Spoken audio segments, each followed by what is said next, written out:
are those beings who left their body, usually in an unnatural way. They had strong prabhada karma left unfinished. Karma has been such a buzzword lately. People have been throwing it around to vaguely express an idea of you pay for what you do. But today let's take a deep dive into what karma actually is by investigating it from the yogic system's point of view. The information that is carried forth is referred to as karma.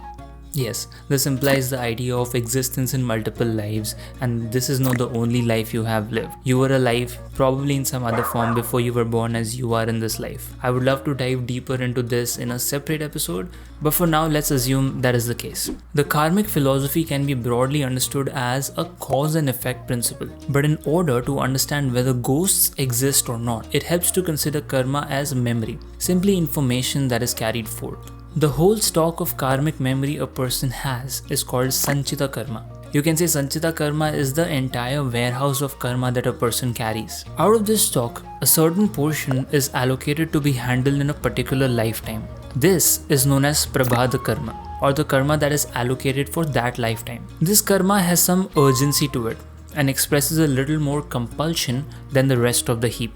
So at birth, prabhada karma creates an orientation, and sanchita karma creates an unconscious tendency towards doing various things. When you die, almost all of the memory you have is gone. Evolutionary memory, which determined that you took the shape of the human form, and when you ate something, it became you, not something else, is gone. Genetic memory, which decides the color of your skin, the shape of your nose, etc., is also gone. The conscious, subconscious, unconscious memories are also gone. So it is only the karmic memory that holds you together once you get disembodied. Within this, we can categorize something as sanchita karma and something else as prabhada karma, but essentially it is karma which remains. Now the difference between being in the embodied state and being in the disembodied state is this. When you are embodied, there is more possibility of using your will. What is called as ghosts are those beings who left their body, usually in an unnatural way.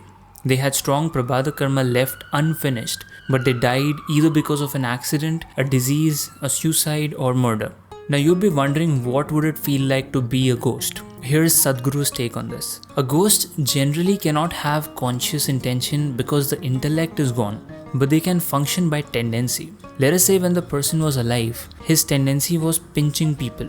Even after his body is gone, he will still want to pinch. It does not matter who, he will just want to pinch. The only difference is now that he does not have a body, he cannot actually pinch someone. There is a misconception in our minds as a result of seeing horror movies and shows that ghosts harm you. These beings have no tendency to interact with human beings as such. They don't have a discriminatory intellect to choose, I want to interact with this person or that person. Most disembodied beings are incapable of holding any intentions of their own, so they cannot harm a person. However, you may get harmed because of them. They cannot kill you by direct action, but mostly by possessing someone or by just creating certain fearful situations that can be fatal.